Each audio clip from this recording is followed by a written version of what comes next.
চট্টগ্রামের জঙ্গল সলিমপুরে অস্ত্র উদ্ধার অভিযানের সময় সন্ত্রাসী হামলায় র্যাব কর্মকর্তা ওপর নিহত, আহত ৩। চট্টগ্রাম সিএমএইচে ভর্তি ১ জন। চেম্বার আদালতের রায়ের পরদিনই শাকসু নির্বাচনের আশ্বাসে শিক্ষার্থীদের কর্মসূচি স্থগিত। ১২ ঘণ্টা পর মধ্যরাতে অবরুদ্ধ থেকে মুক্ত বিসি রেজিস্ট্রার। নির্বাচনী প্রচারণায় বিএনপি চেয়ারম্যান তারেক রহমানের সিলেট সফর ঘিরে উচ্ছ্বসিত নেতাকর্মীরা। আইনশৃঙ্খলা বাহিনীর প্রস্তুতি সহ গোয়েন্দা নজরদারি বৃদ্ধি। অদূরদর্শী পরিকল্পনা আর বিনিয়োগ অনীহায় বাড়ছে জ্বালানি সংকট। অভিজ্ঞদের পরামর্শ এবং জবাবদিহিতা নিশ্চিতের তাগিদ বিশেষজ্ঞদের।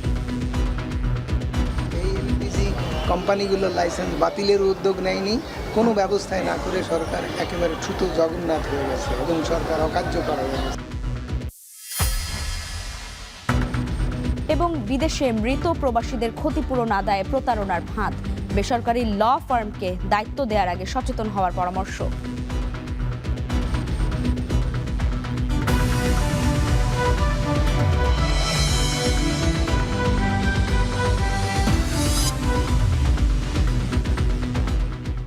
স্বাগত এখন বাজারে, পুরো আয়োজন জুড়ে সঙ্গে আছি লাইবা জান্নাত। চট্টগ্রামের জঙ্গল সলিমপুরে অস্ত্র উদ্ধার অভিযানের সময় সন্ত্রাসীদের হামলায় এক র্যাব কর্মকর্তা নিহত হয়েছেন, আহত আরও ৩ জন। সোমবার সন্ধ্যার পর এই হামলার ঘটনা ঘটে। র্যাব জানায় অভিযানের সময় ঘোষণা দিয়ে ৪ থেকে ৫০০ দুষ্কৃতিকারী হামলা চালিয়েছে। এ ঘটনায় পুরো এলাকায় আতঙ্ক ছড়িয়ে পড়েছে। আহত র্যাব সদস্যদের চট্টগ্রাম সিএমএইচ হাসপাতালে ভর্তি করা হয়েছে। শোয়েব রহমানের প্রতিবেদন। ধারালো অস্ত্র আর লাঠিসোঁটা নিয়ে র্যাবের গাড়িতে অতর্কিত আক্রমণ। র্যাব সদস্যরা গাড়ি থেকে নামলে তাদের কুপিয়ে ও পিটিয়ে জখম করা হয়। চট্টগ্রামের জঙ্গল সলিমপুরে অস্ত্র উদ্ধার অভিযানের সময় হামলার পর অবস্থা বেগতিক দেখে পিছু হটেন র্যাব সদস্যরা। এ সময় ৩ র্যাব সদস্যকে অপহরণ করে নিয়ে যায় সন্ত্রাসীরা। হামলায় নিহত হন র্যাব সদস্য মোতালেব হোসেন ভুইয়া। তিনি বিজিবি থেকে র্যাবে যোগ দিয়েছিলেন। একজন নিহত হয়েছে আর ৩ জন গুরুতর আহত চিটাগং সিএমএইচে আছে। সুনির্দিষ্ট তথ্যের ভিত্তিতেই তারা অভিযানে গিয়েছিল, পরপরই এই ঘটনাটা ঘটে। হামলায় আহত হন আরও অন্তত ৩ র্যাব সদস্য।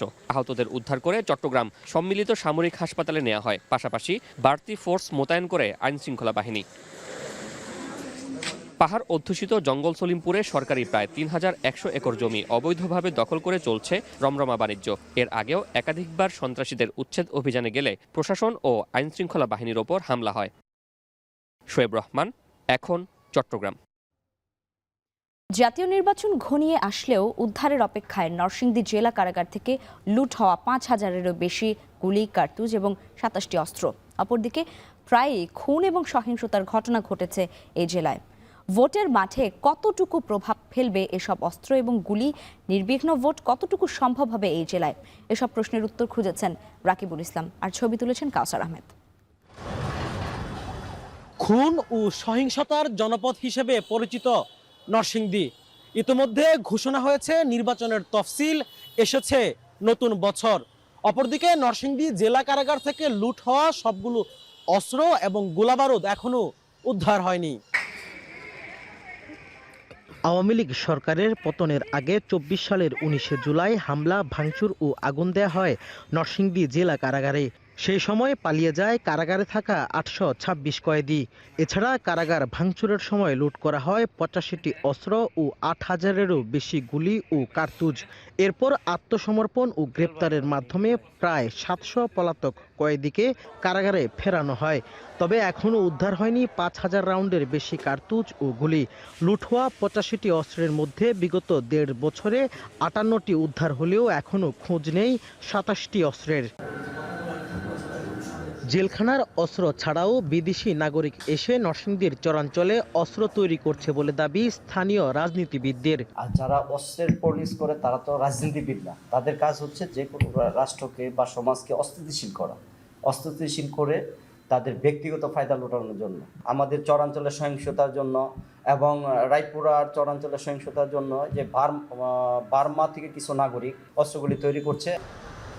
১.৫ বছরেও সবগুলো অস্ত্র ও গুলি উদ্ধার না হওয়ার পেছনে প্রশাসনের গাফিলতি আছে বলেও অভিযোগ রাজনৈতিক কর্মীদের। প্রশাসন যদি ইচ্ছা করে এমন কোনো জিনিস নাই যা তারা উদ্ধার করতে পারে না।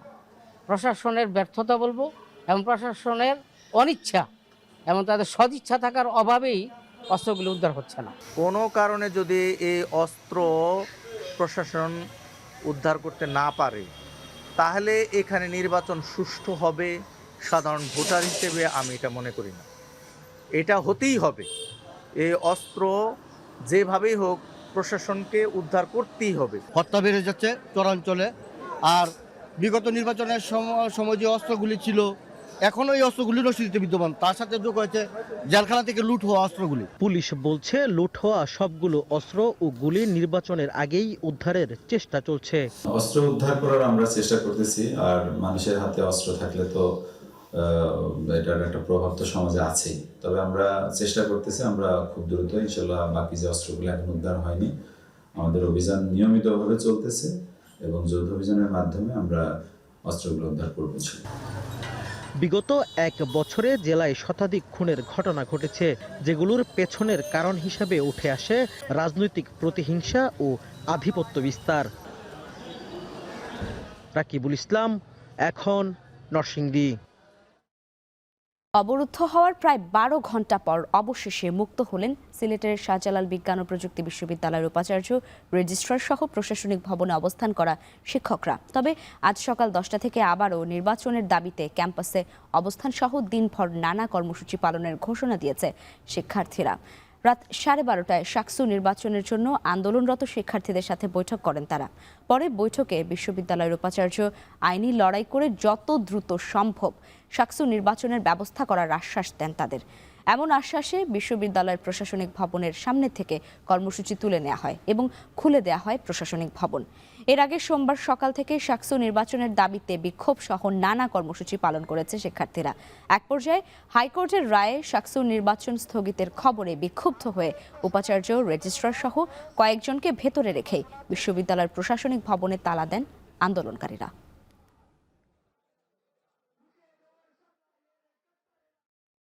এর আগে ভোট গ্রহণের ঠিক আগের দিন 4 সপ্তাহের জন্য শাকসু নির্বাচন স্থগিত করলেন হাইকোর্ট। তবে হাইকোর্টের স্থগিতাদেশের বিরুদ্ধে চেম্বার আদালতে আবেদন করেছে বিশ্ববিদ্যালয়ের কর্তৃপক্ষ। রোববার শাকসু ও হল সংসদ নির্বাচন স্থগিত চেয়ে হাইকোর্টে রিট করেন এক স্বতন্ত্র প্রার্থী। সোমবার সকালে বিচারপতি ফাহমিদা কাদের এবং বিচারপতি আসিফ হাসানের হাইকোর্ট বেঞ্চ সব পক্ষের শুনানি শেষে স্থগিতের এই আদেশ দেন। রিটে বলা হয়, শাকসুর নির্বাচন কমিশন জাতীয় সংসদ নির্বাচনের আগে সব ধরনের নির্বাচন বন্ধ রাখার নির্দেশনা জারি করেছে। এই অবস্থায় শাকসু নির্বাচন হতে দেয়া আইনসঙ্গত নয়। 12 ফেব্রুয়ারি জাতীয় নির্বাচনের পর শাহজালাল বিজ্ঞান ও প্রযুক্তি বিশ্ববিদ্যালয়ের কেন্দ্রীয় ছাত্র সংসদ নির্বাচন করা যাবে।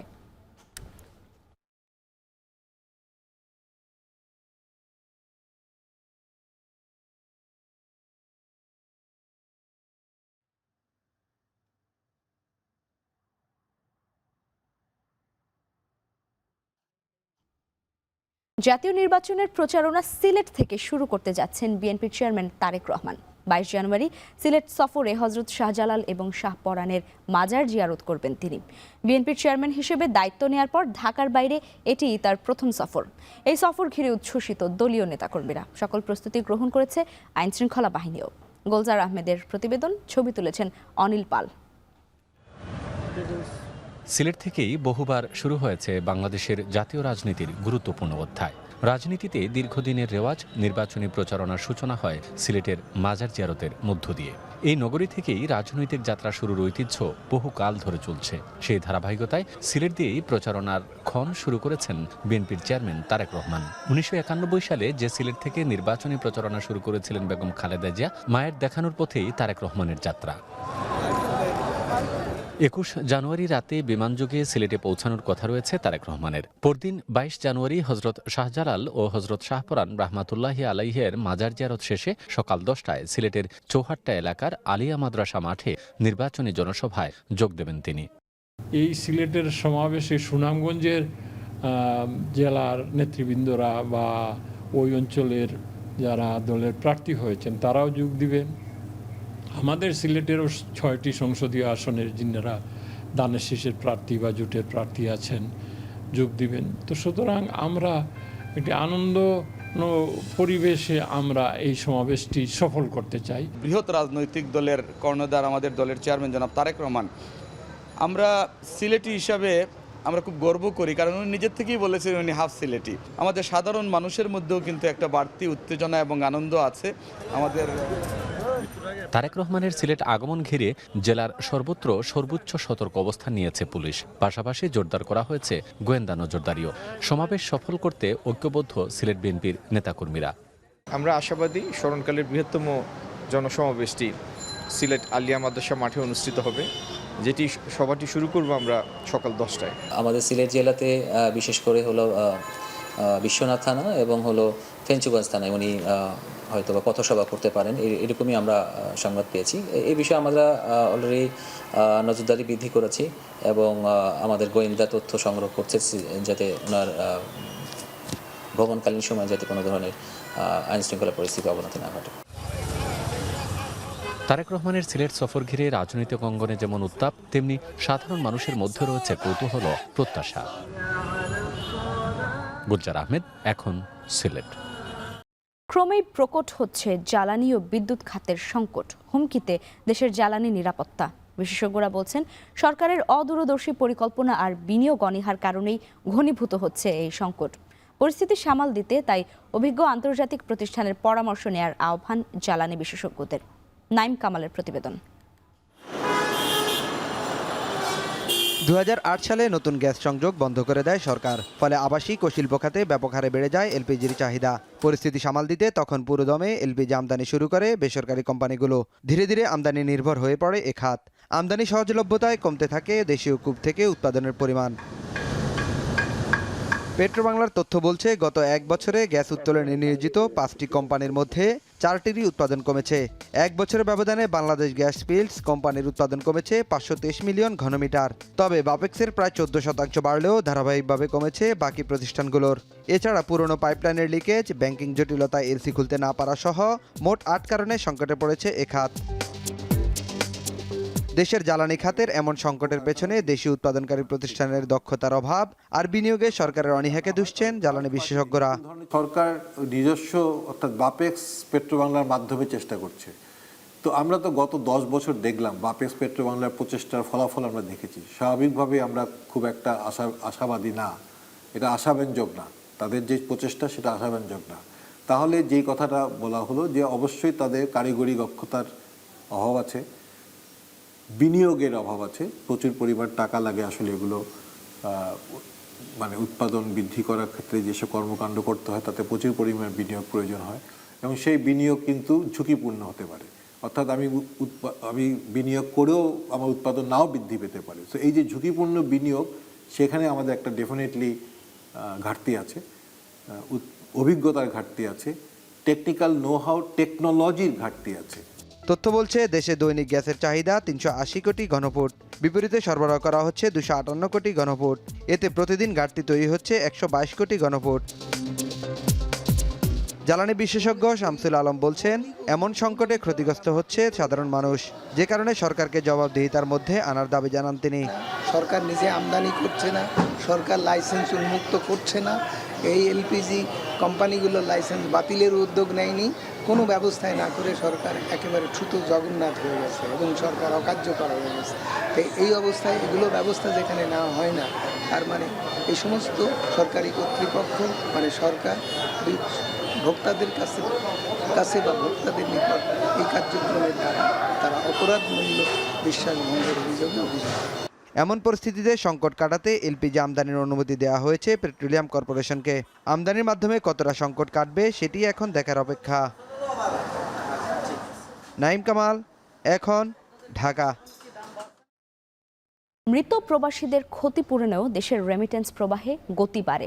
মন্ত্রণালয়ের তথ্য মতে 11 মাসে মৃত্যুজনিত ক্ষতিপূরণ বাবদ রেমিটেন্স এসেছে প্রায় 90 কোটি টাকা। গেল অর্থ বছরেও 95 কোটি টাকা এসেছে এই খাতে। তবে পাওয়ার অফ অ্যাটর্নি নির্বাচনে ভুল হলে ক্ষতিপূরণের টাকা আদায় বিপাকে পড়তে হয় স্বজনদের। প্রতারণার ফাঁদেও পড়ার আশঙ্কা থাকে পরিবারের। কামরুল হাসান জনির প্রতিবেদন। পুরান ঢাকার মোহাম্মদ ফারুক 2023 সালে যান মধ্যপ্রাচ্যের দেশ ওমানে। সেলাই কারখানায় কাজ করে প্রতি মাসে পরিবারে পাঠাতেন 15,000 টাকা। গত বছর জুলাইয়ে কর্মস্থলে আকস্মিক মৃত্যুতে একমাত্র কর্মক্ষম ব্যক্তিকে হারিয়ে ফেলে পরিবার। পরে মাস্কাট দূতাবাসের সহায়তায় আইনি প্রক্রিয়া শেষে পরিবারের কাছে আসে তার ক্ষতিপূরণের টাকা। বিদেশ যাওয়ার আগে বিমা করা থাকায় সেখানেও পান টাকা। স্বল্প আয়ের এই প্রবাসীর মৃত্যুর পর ক্ষতিপূরণ পেয়ে স্ত্রী সুফিয়া এখন বিশেষ চাহিদা সম্পন্ন সন্তানের চিকিৎসার ভরসা পেয়েছেন। পাইছে হয়তো বা সে বাহিরে ছিল, যদি আজকে বাহিরে না থেকে বাংলাদেশে থেকে মারা যেত, আমার তো রাস্তায় দাঁড়ানো ছাড়া কোনো উপায় ছিল না স্যার। এখন সে বিদেশ গিয়ে মারা গেছে, যাক আমার সন্তানের ভবিষ্যৎটুকুইছে। গন্তব্য এবার ঢাকার অদূরে কেরানীগঞ্জ উপজেলায়। সেখানে থাকেন আরেক সুফিয়া। তার সন্তান আক্তার হোসেন গত নভেম্বরে মারা গেছেন সৌদি আরবে। নিয়োগকারী প্রতিষ্ঠান ক্ষতিপূরণ বাবদ প্রদান করে ভালো অঙ্কের টাকা। ওয়েজ আর্নার্স কল্যাণ বোর্ড থেকেও আসে ক্ষতিপূরণের টাকা। আক্তারের স্ত্রীও বেঁচে নেই। এতিম 2 নাতনিকে নিয়ে সংসার এগিয়ে নিচ্ছেন বয়োবৃদ্ধ সুফিয়া। বাবার ক্ষতিপূরণের এই টাকা সংরক্ষিত আছে মেয়েদের ভবিষ্যৎ কল্যাণে। নামে যাইছে, সেরিগো 2 বোনের নামে থাকবো, সেরিগো বিয়ে শাদি দিম, আমার যে তো পারি আমি তো সেরিগো খাওয়াম, আমার 2 সুটকে জানতে খাই, 2 সুটকে হানতে খাইব। ওয়েজ আর্নার্স কল্যাণ বোর্ডের তথ্য মতে 2025 সালে 60টি দেশ থেকে 690 জন এমন মৃত প্রবাসীর ক্ষতিপূরণ বাবদ দেশে আসে প্রায় 90 কোটি টাকার রেমিটেন্স। এর মধ্যে একজন প্রবাসীর সর্বোচ্চ 2,54 লাখ টাকার ক্ষতিপূরণ এসছে। বিভিন্ন দেশে ক্ষতিপূরণ আদায় ও প্রবাসীদের মামলা নিষ্পত্তির লক্ষ্যে আইনি পরিষেবা চালু আছে। চুক্তিভিত্তিক আইনজীবী রয়েছে 11টি মিশনে। মালয়েশিয়ার বাংলাদেশ হাইকমিশন রয়েছে আলোচনার তালিকায়। তবে ক্ষতিপূরণ আদায়ের ক্ষেত্রে মিশনগুলোতে এই পদে আরও লোকবল বাড়ানোর কথা বলছেন অভিবাসন সংশ্লিষ্টরা। এখানে আলাদা করে আমার মনে হয় রিসোর্স লাগবে, গভর্নমেন্টের রেভিনিউর মানি লাগবে, লিগ্যাল অ্যাডভাইজার বা লিগ্যাল এক্সপার্ট রাখার জন্যে। আর খুবই যেটা হয় যে লেবার অ্যাটাশেদের ক্ষেত্রে সংখ্যা বাড়ানো। প্রবাসী কল্যাণ মন্ত্রণালয় বলছে ক্ষতিপূরণ আদায়ের ক্ষেত্রেও রয়েছে প্রতারণার ফাঁদ। পাওয়ার অফ অ্যাটর্নি যাকে দেয়া হয় তার নামে আসে ক্ষতিপূরণের অর্থ। সেক্ষেত্রে বেসরকারি ল ফার্মকে দায়িত্ব দেওয়ার আগে সচেতন হতে বলছেন এই কর্মকর্তা। পাওয়ার অফ অ্যাটর্নি যাকে দিয়ে দেওয়া হলো, সে যখন বিদেশিকে টাকাটা আদায় করে এমনও হয় যে সে পুরো টাকাটাই মেরে দেয়। কারণ পাওয়ার অফ অ্যাটর্নি যাকে দেওয়া হয় কর্তৃপক্ষ তাকে টাকাটা হ্যান্ড ওভার করেন। ফলশ্রুতিতে অনেক ক্ষেত্রে এরকম বেশ কিছু পরিবার তারা ক্ষতির শিকার হন, সে টাকাটা পান না, তারা প্রতারিত হন। গত অর্থ বছরেও মৃত প্রবাসীদের ক্ষতিপূরণের অর্থ বাবদ দেশে এসেছে প্রায় 95 কোটি টাকার রেমিটেন্স। কামরুল হাসান জনি, এখন, ঢাকা। ফেনীতে পাইকারি ও খুচরা বাজারে সরবরাহ বেড়েছে মাছের। সব ধরনের চাষের মাছ কেজিতে কমেছে 10 থেকে 15 টাকা। কমেছে নদী ও সাগরের মাছের দামও। শহরের খাজুরিয়া এলাকার মৎস্য আড়ত থেকে যুক্ত হচ্ছেন সোলাইমান ডালিম। ডালিম, বাজারে মাছের বেচাকেনা কেমন দেখছেন জানাবেন, আর ক্রেতা বিক্রেতারা কি বলছেন?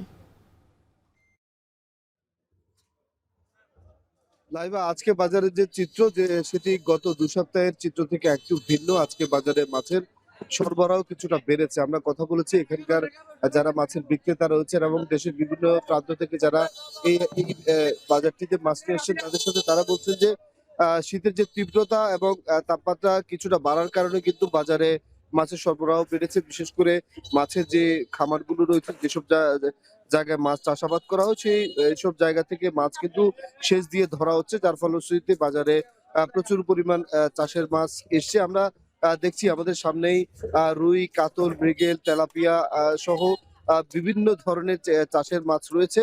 আমরা দেখেছি যে আজকের বাজারে রুই যেসব 1 কেজি ওজনে রয়েছে সেগুলো কিন্তু আমরা 280 থেকে 300 টাকায় পাইকারিতে বিক্রি হতে দেখেছি। এছাড়াও কাতল মাছ দেখেছি যেগুলো 2 কেজির উপরে রয়েছে, সেগুলো 300 থেকে 350 টাকার মধ্যে বিক্রি হচ্ছে। তেলাপিয়া মাছ আজকের বাজারে আমরা দেখেছি যে একদম 180 থেকে 200 টাকার মধ্যে বিক্রি হচ্ছে। এছাড়াও আমরা দেখেছি যে পাঙাশ মাছ আজকের বাজারে বিক্রি হচ্ছে 180 থেকে 200 টাকার মধ্যে। এছাড়াও আমরা দেখেছি যে নদীর যেসব মাছ রয়েছে, ট্যাংরা, অন্যান্য যেসব মাছ রয়েছে সেসব মাছও কিন্তু বাজারে আধিক্য রয়েছে। এবং আমরা দেখেছি যে অন্যান্য সময় যেসব মাছ 700 থেকে 800 টাকা কেজি দরে বিক্রি হতো, আজকের বাজারে সেটি 500 থেকে 600 টাকার মধ্যে বিক্রি হচ্ছে। এছাড়াও আমরা দেখেছি যে ছোট, মাঝারি এবং বড় সাইজের চিংড়ি রয়েছে আজকের বাজারে, যেগুলো একদম প্রতি কেজি 500 থেকে 800 টাকার মধ্যে বিক্রি হচ্ছে। অন্যান্য সময় যেগুলো 850 থেকে 900 টাকার মধ্যে বিক্রি হচ্ছে। এছাড়াও সামুদ্রিক যেসব মাছ রয়েছে, বাইলা, পোমা,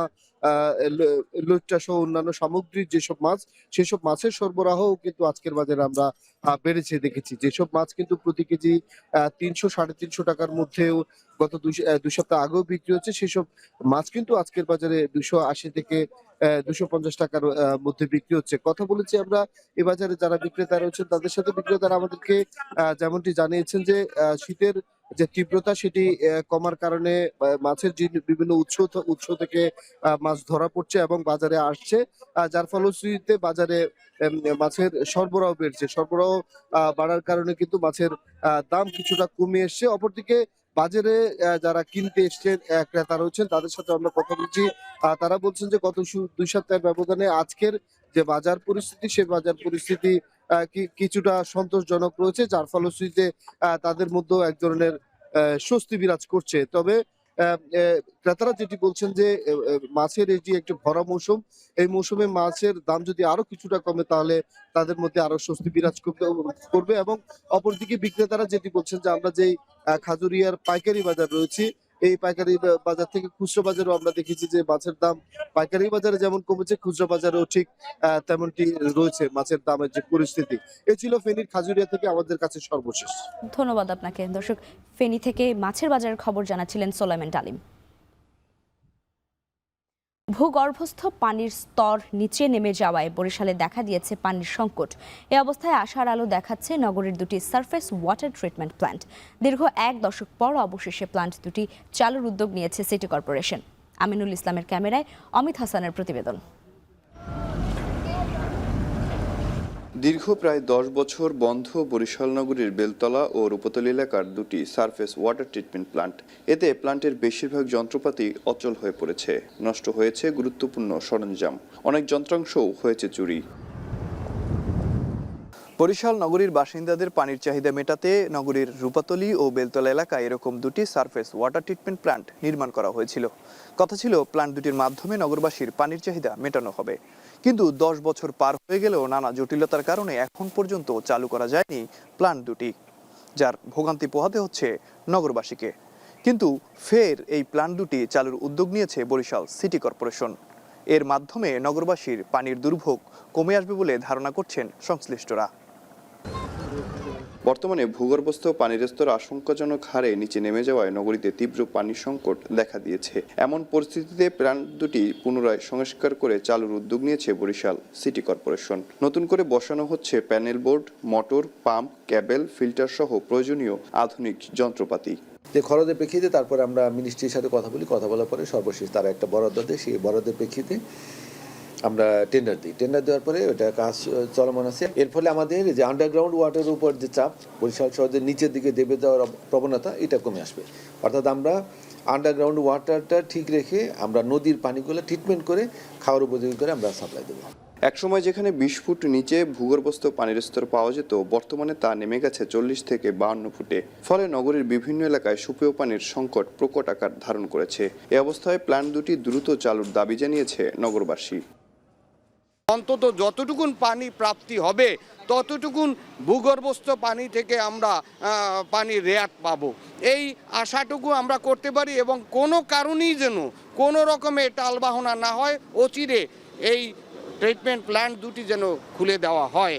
বর্তমানে বরিশাল সিটি কর্পোরেশনের দৈনিক পানির চাহিদা প্রায় ৭ কোটি ২০ লাখ লিটার, কিন্তু সরবরাহ করা সম্ভব হচ্ছে মাত্র ৩ কোটি ২০ লাখ লিটার। প্ল্যান্ট দুটি চালু হলে প্রতিটি প্ল্যান্ট থেকে দৈনিক প্রায় ১ কোটি ২০ লাখ লিটার পানির সরবরাহ সম্ভব হবে। ফলে এই ঘাটতি অনেকটাই পূরণ হবে, চাপ কমবে ভূগর্ভস্থ পানির উপরও। অমিত হাসান, এখন, বরিশাল। নির্বাচনী প্রচারণা শুরুর আগেই চায়ের কাপে ঝড় উঠতে শুরু করেছে জয় পরাজয় নিয়ে। এবার হার জিতের ক্ষেত্রে নির্ণায়ক হতে পারে নারী ভোটার। মেহেরপুরে পুরুষের চাইতে নারী ভোটার বেশি, তাই নারী ভোটারদের মন জোগাতে বিশেষ কিছু প্রত্যাশা এই অঞ্চলের নারী ভোটারদের। তবে সবার আগে নারীর আত্মমর্যাদার নিশ্চয়তা সহ সামাজিক নিরাপত্তা, কর্মসংস্থান এবং নারী শিক্ষার প্রসার চান এই অঞ্চলের ভোটাররা। মুজাহিদ আল মুন্নার তথ্যচিত্রে বিস্তারিত দেখুন প্রতিবেদনে। ৩ উপজেলা নিয়ে গঠিত মেহেরপুর জেলার সংসদীয় আসন ২টি।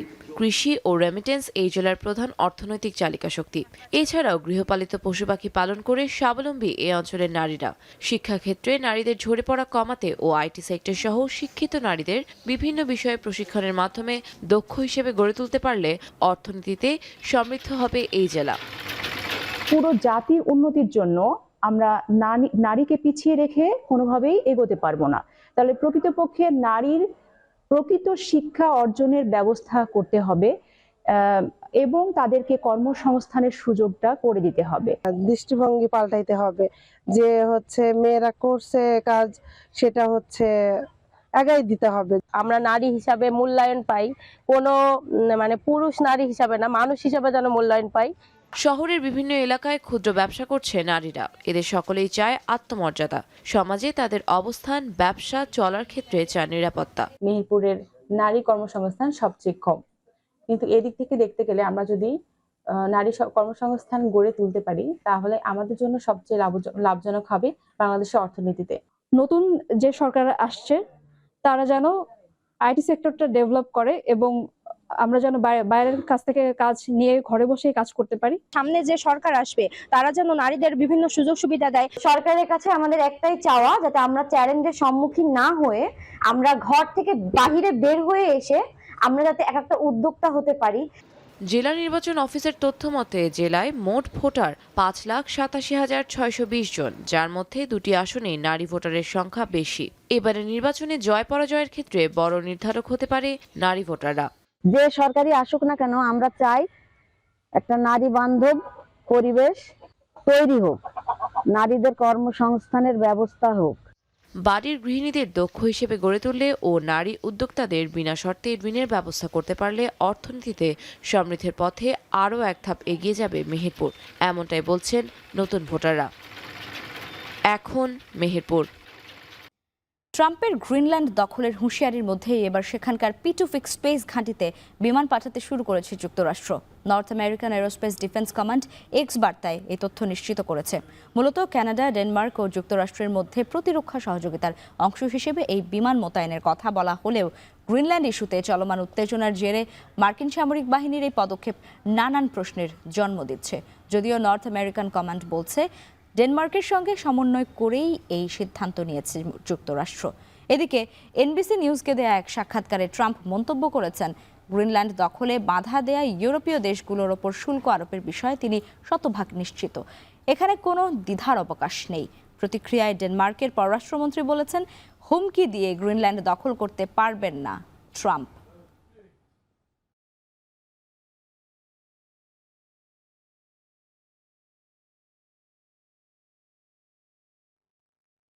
ট্রাম্পের অস্ত্র শুল্ক ইউরোপের পাল্টা আঘাত হানতে চায় ট্রেড বাজুকা তথা বল প্রয়োগ বিরোধী কৌশল দিয়ে।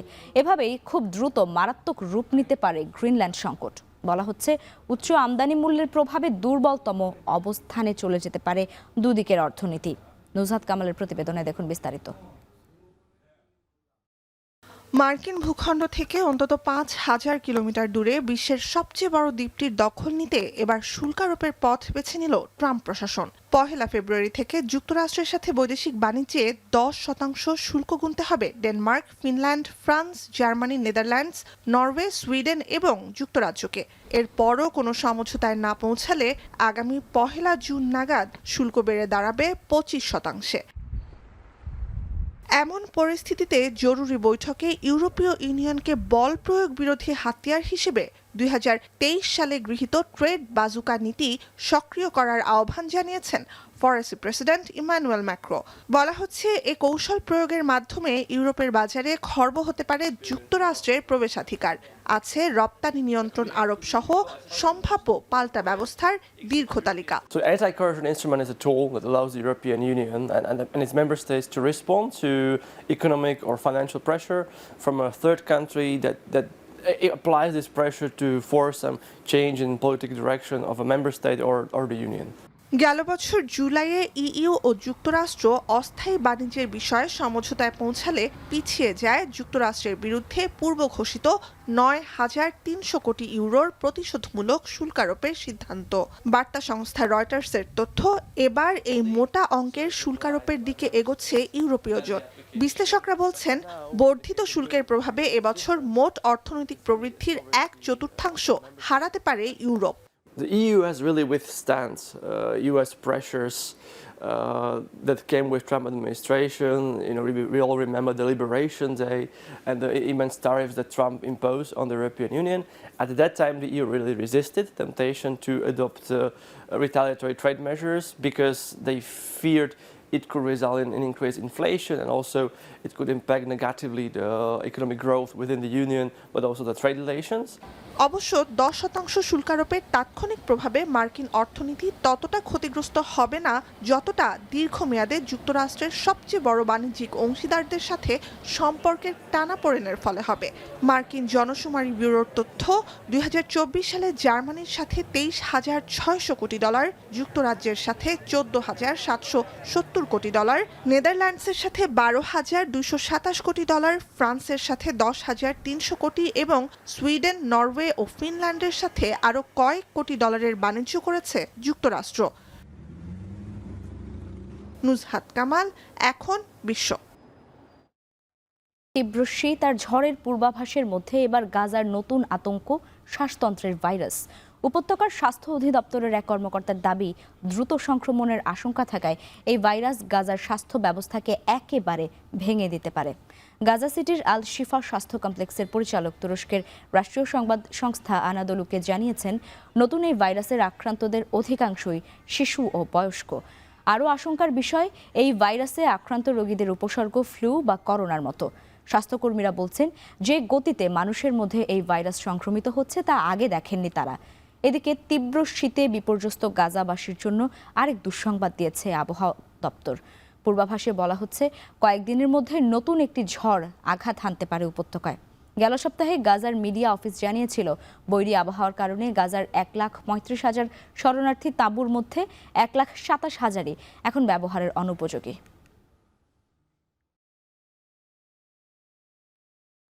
আফগানিস্তানের কাবুলে চীনা রেস্টুরেন্টে বিস্ফোরণের দায় স্বীকার করেছে ইসলামিক স্টেট। আইএসের আফগান শাখা একটি বিবৃতিতে জানিয়েছে, আত্মঘাতী বোমা হামলাকারীর মাধ্যমে এই বিস্ফোরণ ঘটানো হয়েছে।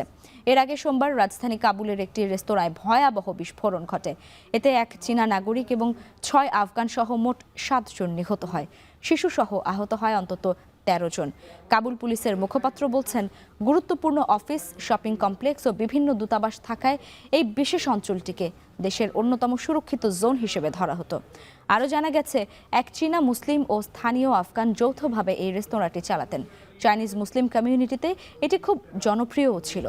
বোমা হামলার পর আইএসের নিজস্ব সংবাদ মাধ্যম আমাক নিউজ এজেন্সি জানায়, উইঘুর মুসলিম সম্প্রদায়ের ওপর চীনা সরকারের নির্যাতনের প্রতিবাদে এই হামলা করা হয়েছে।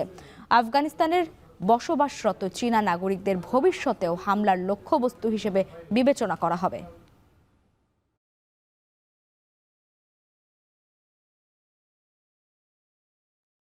টানা 4 বছর ধরে জনসংখ্যা কমছে চীনের। সরকারি তথ্য মতে 2025 সালে শিশু জন্মহার কমেছে প্রায় 17%। এছাড়া বিয়ের হারও কমেছে রেকর্ড পরিমাণে। দেশটির মোট জনসংখ্যার 23% বয়স্ক মানুষ। দীর্ঘদিনের এক সন্তান নীতি এখন চীনের জন্মহার বৃদ্ধির অন্যতম বাধা হয়ে দাঁড়িয়েছে। আরও জানাচ্ছেন তানভীর জনি। বর্তমানে বিশ্বের সবচেয়ে জনবহুল দেশ ভারত। 2024 সালে চীনকে টপকে জনবহুল রাষ্ট্রে পরিণত হয় দেশটি। চীনের জনসংখ্যার তুলনায় ভারতের জনসংখ্যা 3 কোটির বেশি। জনবহুল দেশের তালিকায় দ্বিতীয় স্থানে থাকা চীনের জনসংখ্যা বর্তমানে 140 কোটি 50 লাখ। যুক্তরাষ্ট্র তৃতীয় এবং চতুর্থ স্থান দখল করে আছে ইন্দোনেশিয়া। 2022 সাল থেকে চীনের জনসংখ্যা দ্রুত হ্রাস পাচ্ছে। এ নিয়ে টানা 4 বছর ধরে কমছে চীনের জনসংখ্যা। দেশটির সরকারি হিসাব মতে 2025 সালে চীনের জনসংখ্যা কমেছে 33,90,000। এই সময়ে দেশটিতে শিশু জন্ম নিয়েছে মাত্র 79,20,000, যা 2024 সালের তুলনায় 17% কম। অন্যদিকে একই সময়ে দেশটিতে মৃত্যু বেড়েছে প্রায় 1,13 লাখ, যা 1968 সালের পর সর্বোচ্চ। দেশটিতে ক্রমাগত বাড়ছে বয়স্ক মানুষের সংখ্যা। চীনের মোট জনসংখ্যার 23% মানুষের বয়স 60 বছরের উপর। 2035 সালে এই সংখ্যা দাঁড়াবে 40 কোটিতে। এতে একদিকে কমছে কর্মক্ষম মানুষের সংখ্যা, অন্যদিকে পেনশন বা বয়স্ক ভাতার উপর বাড়ছে চাপ। পরিস্থিতি সামলাতে এরই মধ্যে অবসরের বয়সসীমাও বাড়িয়েছে চীন সরকার। চীনে জন্মহার বৃদ্ধির অন্যতম বাধা হয়ে দাঁড়িয়েছে দীর্ঘদিনের এক সন্তান নীতি। 2015 সালে এই নীতির অবসান ঘটলেও বাসিন্দাদের পারিবারিক ও সামাজিক চিন্তাধারায় খুব একটা পরিবর্তন আসেনি। বিয়েতে অনীহার কারণেও দেশটিতে জন্মহার কমছে। 2024 সালে দেশটিতে বিয়ে করার হার কমেছিল 20%। শহরাঞ্চল ও ব্যয়বহুল জীবনযাত্রার কারণে চীনের বাসিন্দারা এখন সন্তান নিতে কম আগ্রহী। এই সমস্যা মোকাবেলায় প্রায় $2,580 কোটি অর্থনৈতিক পরিকল্পনা হাতে নিয়েছে বেইজিং, যা খরচ করা হবে শিশু ভাতা, গর্ভবতী নারীদের চিকিৎসা খরচ, এমনকি IVF পদ্ধতিও সরকারি বীমার মাধ্যমে দেয়া হবে। তবে সরকার যতই উৎসাহিত করুক, চীনের তরুণ প্রজন্ম বিয়ে ও সন্তান জন্মদানে আগ্রহী নয়। জনসংখ্যাবিদরা বলছেন, শিক্ষার উচ্চ ব্যয়, কঠিন চাকরির বাজার, ব্যয়বহুল জীবনযাত্রার কারণে তরুণ প্রজন্ম আগ্রহ হারাচ্ছে। একটি সন্তান বা নিঃসন্তান চীনের সামাজিক রীতিতে পরিণত হয়েছে। বর্তমানে চীনের একজন নারী গড়ে একটি সন্তান জন্ম দিচ্ছেন, যে হার বিশ্বের সর্বনিম্ন। বিশেষজ্ঞদের মতে এমন ধারা চলতে থাকলে এই শতাব্দীর শেষ নাগাদ সন্তান জন্ম দেওয়ার ক্ষমতাসম্পন্ন নারীর সংখ্যা 3/4 কমে যাবে। তানভীর চনি, এখন বিশ্ব। এবারে খেলার খবর। বিপিএল এর লিগ পর্ব শেষে আজ থেকে শুরু হচ্ছে প্লে অফ রাউন্ড। বাঁচা মরার ম্যাচে মিরপুরে মুখোমুখি হবে রংপুর রাইডার্স ও সিলেট টাইটান্স। একই দিনের সন্ধ্যায় ফাইনালের জায়গা নিশ্চিতের লড়াইয়ে মাঠে নামবে রাজশাহী ও চট্টগ্রাম। গুরুত্বপূর্ণ 2 ম্যাচের আগে দলের জন্য সেরাটা দেওয়ার প্রত্যয় ক্রিকেটারদের কণ্ঠে। বিস্তারিত দেখুন প্রতিবেদনে। দ্বাদশ বিপিএলে নিলামের টেবিলেই মুনশিয়ানা দেখিয়েছিল রাজশাহী ওয়ারিয়র্স। ব্যাটিং বোলিং সব দিক থেকেই শক্তিশালী দল গঠনের সুফলও পেয়েছে তারা। শীর্ষে থেকেই লিগ পর্ব শেষ করেছে দলটি। ফাইনাল নিশ্চিতের লড়াইয়ে মঙ্গলবার চট্টগ্রামের মুখোমুখি হবে রাজশাহী। এর আগে দলের শক্তি বৃদ্ধির প্রসঙ্গে কথা বলেছেন রাজশাহীর allrounder Jimmy Neesham. It's been great. Obviously a shorter experience this year coming from ILT just for the back few games, but yeah, the team's been great. A very welcoming environment. Chantal obviously is a very experienced leader and knows how to get the best out of a team. And এবারের বিপিএলের অন্যতম প্রার্থী রিপন মণ্ডল। তাকে প্রশংসায় ভাসানোর পাশাপাশি অন্যান্য টুর্নামেন্টের সঙ্গেও বিপিএলের তুলনা করেন Kiwi allrounder. Yeah, he's been great. Suckland's been great as well.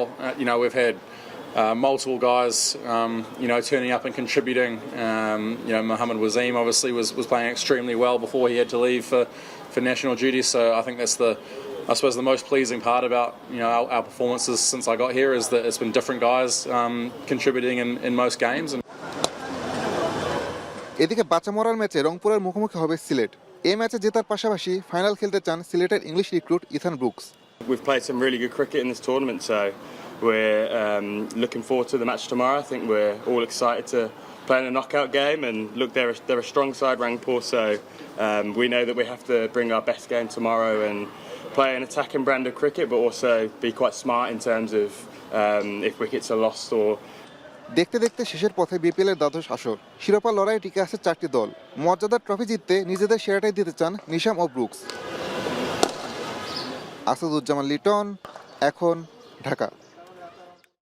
শেষ করছি এখন বাজার, তবে তার আগে শিরোনামগুলো জানিয়ে দিচ্ছি আরও একবার। চট্টগ্রামের জঙ্গল সলিমপুরে অস্ত্র উদ্ধার অভিযানের সময় সন্ত্রাসী হামলায় র্যাব কর্মকর্তা নিহত, আহত 3। চট্টগ্রাম সিএমএইচে ভর্তি 1 জন। চেম্বার আদালতের রায়ের পরদিনই সাকসু নির্বাচনের আশ্বাসে শিক্ষার্থীদের কর্মসূচি স্থগিত। 12 ঘণ্টা পর মধ্যরাতে অবরুদ্ধ থেকে মুক্ত ভিসি রেজিস্ট্রার। নির্বাচনী প্রচারণায় বিএনপি চেয়ারম্যান তারেক রহমানের সিলেট সফর ঘিরে উচ্ছ্বসিত নেতাকর্মীরা। আইনশৃঙ্খলা বাহিনীর প্রস্তুতি সহ গোয়েন্দা নজরদারি বৃদ্ধি। অদূরদর্শী পরিকল্পনা আর বিনিয়োগ অনীহায় বাড়ছে জ্বালানির সংকট। অভিজ্ঞদের পরামর্শ ও জবাবদিহিতা নিশ্চিতের তাগিদ বিশেষজ্ঞদের। এই এলপিজি কোম্পানিগুলোর লাইসেন্স বাতিলের উদ্যোগ নেয়নি, কোনো ব্যবস্থায় না করে সরকার একেবারে ছুতো জগন্নাথ হয়ে গেছে এবং সরকার অকার্যকর হয়ে গেছে। বিদেশে মৃত প্রবাসীদের ক্ষতিপূরণ আদায়ে প্রতারণার ফাঁদ, বেসরকারি ল ফার্মকে দায়িত্ব দেওয়ার আগে সচেতন হওয়ার পরামর্শ।